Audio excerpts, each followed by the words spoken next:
year is 1997. There were no gadgets back then like the smartphones we use today. Social media didn't exist either, no Facebook or Messenger. The only way to communicate was through landlines or chatting with classmates before the teacher arrives. Popular items back then were Tamagotchis, Pogs, texts, and colorful chicks you could get from a 1 peso raffle. Life was simple, and just having sincamas or mango with shrimp paste sold in front of the school brought so much joy. June 13th, 1997. Friday morning. A normal day for students like me, eagerly waiting for the weekend to rest and play with childhood friends. But that day is one I will never forget.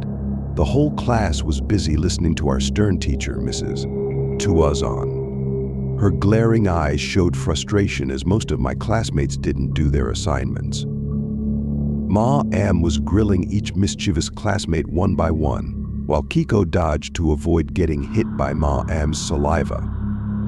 As Ma Am's voice echoed, another sound was heard in the distance, a sound we weren't familiar with, like a gunshot. Mrs. Tuazon paused her lecture because we heard it too. What followed was the screams of other students and school staff who witnessed the incident. Mang Sixto, the security guard of our school, has passed away. He accidentally mishandled his service firearm, causing it to fall and discharge, hitting him in the head and resulting in his immediate death. Mang Sixto was kind to everyone. Despite his age, he continued to work hard to provide for his family. His passing brought sadness to all. The whole school was in chaos, and our principal decided to send everyone home. Fear and shock enveloped everyone due to what happened.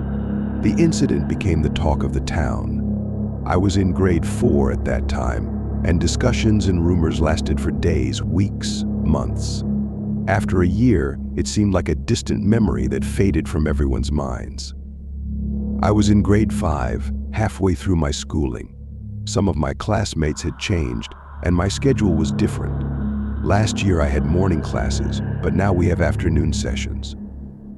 To make it worse, our school building was the oldest on campus, and there were rumors about strange beings lurking inside.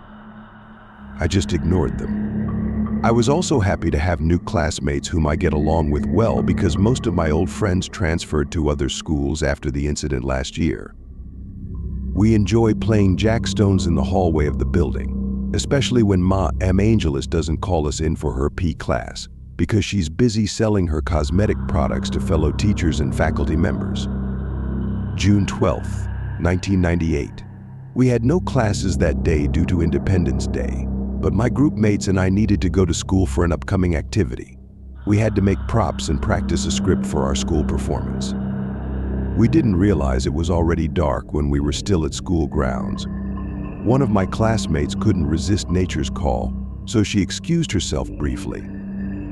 Unfortunately, almost all comfort rooms in the building were closed because the school janitor cleaned them, and they were scheduled to reopen on Monday when classes resume. Camille had no choice but to move to the building near the guardhouse.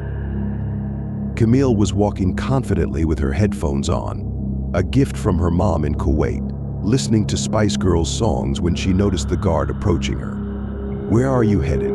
Miss the guard asked. "Oh, just to use the restroom in that building," Camille replied.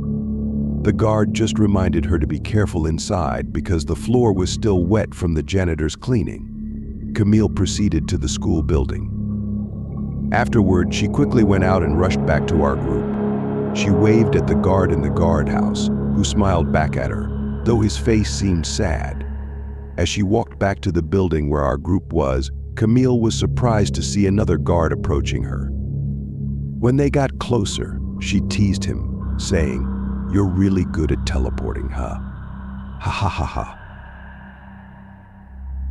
The guard was bewildered because he didn't understand what Camille was talking about. "What teleport?" the guard replied. "But didn't you just come from the guardhouse, and now you're here in front of me? Hey, I made sure to flush well in the restroom, ha ha ha." Camille joked. "Huh? What guardhouse? I was doing rounds to see if there are any other people here in the school, and I just came from the gymnasium to check. So how could I have gone to the guardhouse?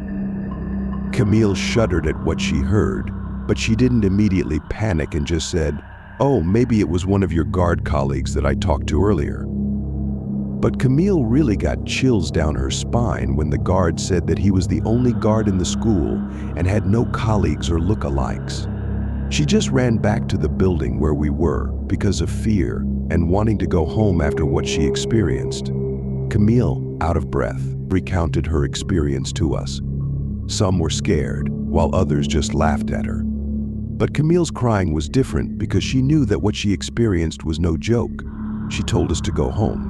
But because we needed to finish the project first, we didn't immediately leave. Camille and I were sitting in a corner with our classmate Erica. We didn't realize it was already 8 o'clock in the evening.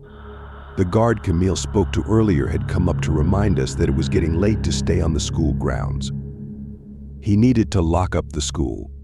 We asked for a little extension because we really needed to finish the props, memorize and revise some lines in the script. Thankfully, Kuya agreed. After a few hours, the guard returned. However, he remained silent and stood by the classroom door where we were. When we checked the clock, it was exactly 10 o'clock at night. Suddenly, everyone was startled when Camille let out a loud scream, as if she saw something. The lights gradually flickered, and the guard by the door transformed, pale with blood flowing from his cheek.